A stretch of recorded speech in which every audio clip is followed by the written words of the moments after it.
The thing that I love about Emmanuel is he speaks with such a passion. And I'm sure he got the same reaction that the Wright brothers did when they first said, we're going to build an airplane. Yeah, right. But I think people who can speak with a passion and really have a dream and bring the right people on board really can achieve great things. I'm very happy to be here amongst elite racers, and listening to the story of the velodrome is deeply inspiring.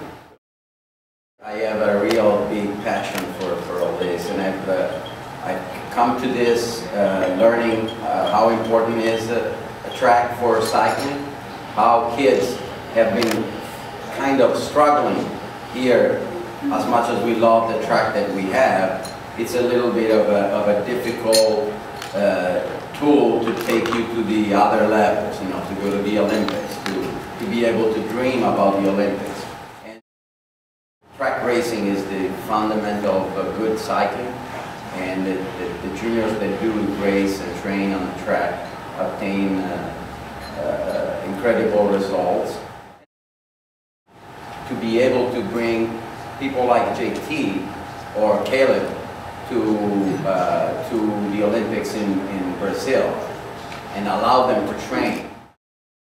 In the US, we have only one velodrome that can be called like a real velodrome. It's a 250-meter Olympic-size velodrome, and it's indoor. Has so many issues, lacks of designing and operations because of the fact that, you know, was built with very little money, and it's fine. We love it, and UCI, everybody loves it, but that's kind of not the ideal velodrome. We have only that one in Los Angeles.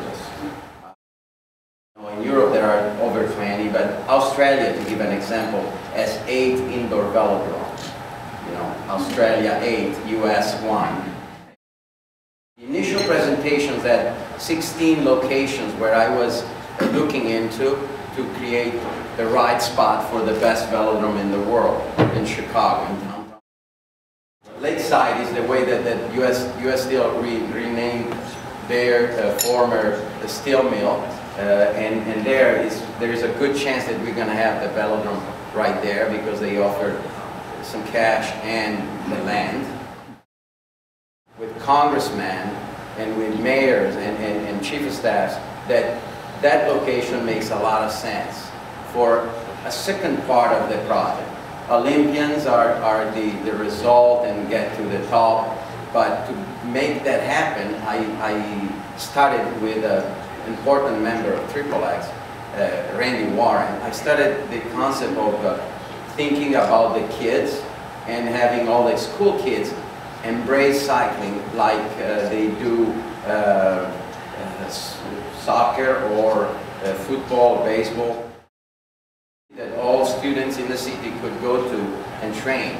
All at the same level. They take the bikes that are rental bikes, all the same quality, all the same technology advantage, and then they go compete during the year and obtain, you know, different levels of results to win a cup, just like the Illinois Cup. We are going to put up a racing track now, next 2 months, and this is called the interim facilities. It's something that bridges us between today and 2013. All over the world, velodromes are built with government money, and the government supports them along their lifespan. Here in America, sport has to be thought differently, and I've realized since I moved here in 2006 that you got to find your way to make it work and find the financing for it. So I thought it has to be seen from a business perspective and have to live a year-round life. I'm talking with everybody, with McDonald's, with, you know, every corporation in the city, and I'm trying to obtain the right support from all of them.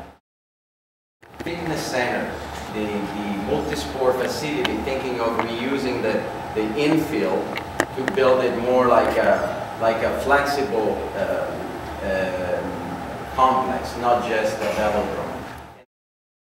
The wind tunnel is a big component of the velodrome. I've learned with some friends that are professionals, and with some friends that work with professionals that there is no way to really fit a rider aerodynamically to compete at time trials in a proper way, either only on the velodrome or only on the wind tunnel. There is a technical limit. The guys come out of the wind tunnel with great drag numbers, and then they cannot crank their cranks because they are so compressed and in the wrong position, etc., etc. So they do tests first in a wind tunnel, and then they go to a track to do the test if they can really keep up the same speed. And here is the Italian velodrome where JT went to Worlds. A team of 80 juniors, only kids up to 16 years of age, and 25 adults that trained them, convinced the mayor to build this velodrome with 15 million euros. It was built within a year, and then next year they had World Championships.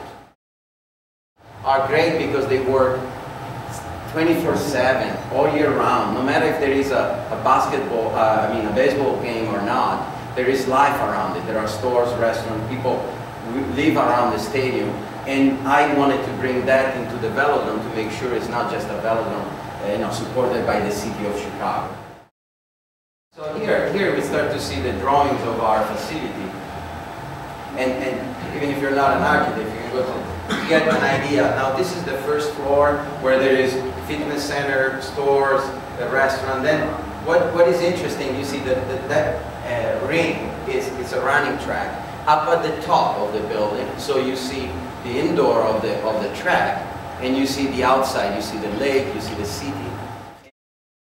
It's slightly smaller than the United Center. So approximately 80% of the mass of the United Center. And it's a big complex. And the reason why we had to go geothermal and solar and all that through our process is because the bills for this type of facilities can be the killing point. Like the two aldermen in the area, both are great aldermen. They are supporting us so much, it's incredible. But especially Sandy Jackson have put us in connection with her husband staff, with the Congressman Jesse Jackson Jr. because of the green aspect of the building.